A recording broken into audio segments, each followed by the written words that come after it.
Video के माध्यम से धामी सरकार को बताना चाह रहा हूँ, आपने जैसे युवाओं को रुलाया है, युवाओं का शोषण किया है, तो आप लोगों को आने वाले 2024 में लोकसभा चुनाव में हम व्यक्तिगत रूप से आपको बताएंगे कि हम युवा क्या हैं। जितने भी शासन प्रशासन में जितने भी लोग बैठे हैं सब चोर बैठे हैं, नंगे इंसान है। इनको चूड़ियाँ पहन के अपने घरों में बैठ जाना चाहिए, न कि शासन प्रशासन चलाना चाहिए।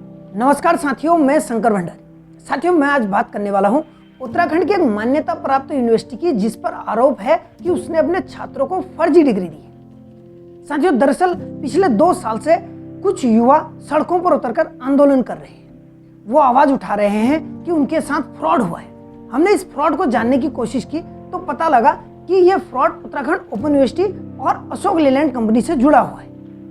मामला कुछ इस तरह का है कि उत्तराखंड ओपन यूनिवर्सिटी ने साल 2009-10 में एक डिप्लोमा कोर्स शुरू किया, जिस पर उत्तराखंड के हजारों युवाओं ने वहां से डिप्लोमा किया और उसी डिप्लोमा के आधार पर वो सिडकुल की अलग अलग कंपनियों पर नौकरी पर लग गए। जब तक कंपनी को उनकी जरूरत थी, कंपनी उन्हें इस्तेमाल करते रही, लेकिन जैसे ही कोरोना काल आया, उसके बाद कंपनियों को अपना स्टाफ कम करना था, तो उनने सभी लड़कों को ये कहकर हटा दिया कि तुम्हारी डिग्री फर्जी है। जबकि 2009-10 से वो लड़के उस डिग्री के आधार पर पूरे सिडकुल में नौकरी कर रहे थे। पिछले 2 साल से बेरोजगार बैठे ये युवा सड़कों पर उतरकर आंदोलन कर रहे हैं। अलग अलग जगहों पर इनके प्रदर्शन चल रहे हैं। पिछले 2 महीनों से बुद्ध पार्क में ये लोग शांतिपूर्ण प्रदर्शन कर रहे हैं। सरकार इनकी सुन नहीं रही है। आइए इनको बढ़िया करके सुनते हैं और समझते हैं इनके दर्द को। वीडियो के माध्यम से उसको समझिए और सुनिए। हम लोगों के साथ एक बहुत बड़ी तरीके से स्कैम फर्जीवाड़ा हुआ है।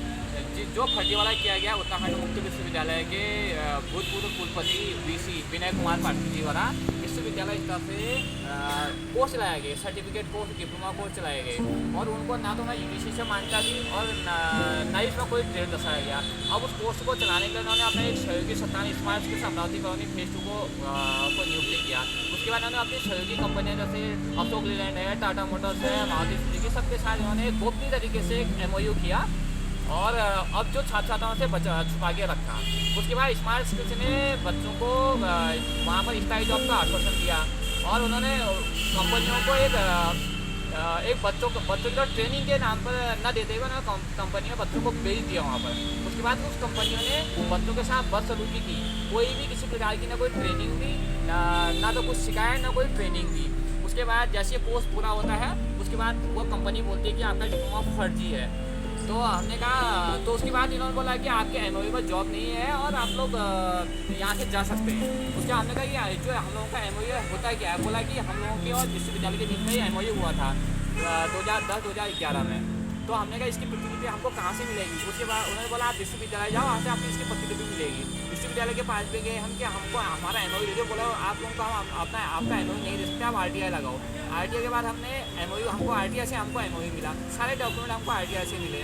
और उसके बाद हम पता चला कि हमारा जो डिप्लोमा है कहीं तो सब फर्जी है, ना तो इसमें कोई ट्रेड मेंशन है, कहीं यूजीसी से मान्यता प्राप्त है, और इसी में सरकारी संस्थान, अर्ध सरकारी संस्थान, प्राइवेट संस्थान, कहीं भी इसको नहीं लगाया जा सकता और हर कोई इसे फर्जीवाड़ा बोलता है। अब सबसे बड़ा फर्जीवाड़ा ये किया है कि उसमें विश्वविद्यालय ने उसमें कंपनी के नाम को नीचे मेंशन किया है, और जिस कारण अदर कोई कंपनी भी जॉब नहीं देती। वो सीधे कहती है कि जब ये अशोक लेलैंड कंपनी आपको यहाँ से जॉब से बाहर निकाल सकती है, तो क्या कहते हैं, इसका मतलब कोई रीजन होगा, इसमें कोई फर्जीवाड़ा होगा, तभी अशोक लेलैंड आपको बाहर निकाला होगा। तो उसके बाद कोई भी कंपनी हमको जॉब नहीं दे रही। हम पिछले 2 साल से शासन प्रशासन सबके चक्कर काट रहे हैं, लेकिन शासन प्रशासन सबको पता है कि ये फर्जीवाड़ा है। यहाँ तक कि हमने हमारे उत्तराखंड के मुख्यमंत्री धामी जी हैं, उनको भी ये अपना ज्ञापन दे दिया है। उन्होंने भी बोला कि मैं इसमें कार्रवाई करूँगा, लेकिन आज तो कोई कार्रवाई कैसे तो कोई कार्रवाई नहीं हुई। हमें लगता है कि ये बिल्कुल सब मिली भगती है। शासन प्रशासन, जिला प्रशासन, जितने IAS PCS सबकी मिली भगती हुई है। इस मिली भगती से ये कंपनी को बचा रहे हैं और यूनिवर्सिटी को बचा रहे हैं, लेकिन इन युवाओं का भविष्य इन्हें नहीं दिख रहा है। तो मैं इस वीडियो के माध्यम से धामी सरकार को बताना चाह रहा हूँ, आपने जैसे युवाओं को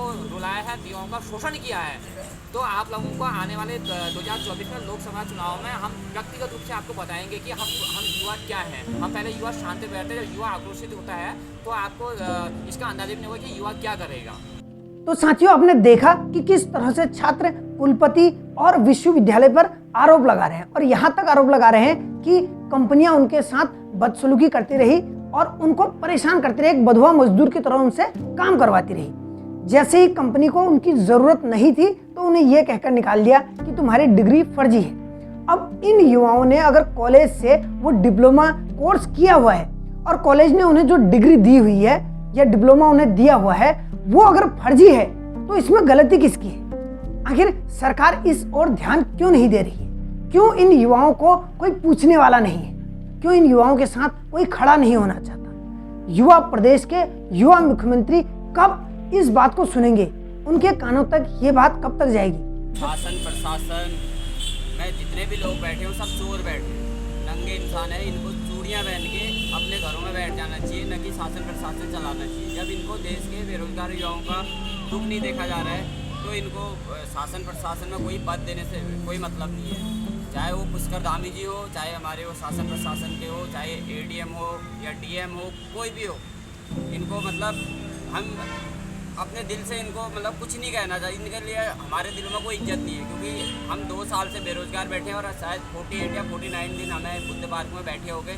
इन लोगों ने आज तक हमारी कोई भी मतलब 1% भी बात नहीं सुनी है। ये कंपनी को बचा रहे हैं, कंपनी के सपोर्ट पे जा रहे हैं, क्योंकि वो पैसे वाले हैं, पूंजीपति लोग हैं, और हम बेरोजगार घर के बच्चे हैं और अभी भी बेरोजगार हैं, और हमें कोई नहीं पूछा जा रहा है और ना हमारी कोई प्रॉब्लम सुनी जा रही है।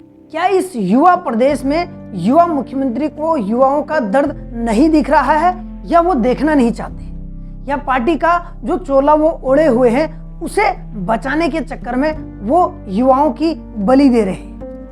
इस बात को हमें समझना होगा और इसके खिलाफ मिलकर आवाज उठानी होगी, क्योंकि आज इनके साथ जो फ्रॉड हुआ है कल को किसी और के साथ भी हो सकता है। इसी तरह के फ्रॉडों से बचने के लिए इनकी जांच होनी बहुत जरूरी है, और जांच तभी होगी जब हम सभी आवाज उठाएंगे, क्योंकि सरकारें बहरी हो चुकी हैं। उन्हें फर्क नहीं पड़ता कि जनता को क्या दिक्कत है, उन्हें बस फर्क पड़ता है तो इस बात से पड़ता है कि उन्हें कहाँ कितने वोट मिले। अगर उन्हें वोट मिल रहे हैं तो उनकी नज़र में सब कुछ बढ़िया है। जिस दिन उन्हें वोट मिलना बंद हो जाएगा उसी दिन उन्हें एहसास होगा कि शायद उन्होंने कहीं कुछ गलती की है। जैसी हालत वर्तमान में कांग्रेस की है, आने वाले समय में भाजपा की भी वैसी ही हालत होने की पूरी संभावना है। जिस तरह के इनके नेताओं के बयानबाजियां और इनके नेताओं का बिहेवियर है उसे देखकर यही लगता है कि उनके भी अच्छे दिन आने वाले हैं। नमस्कार, जय हिंद।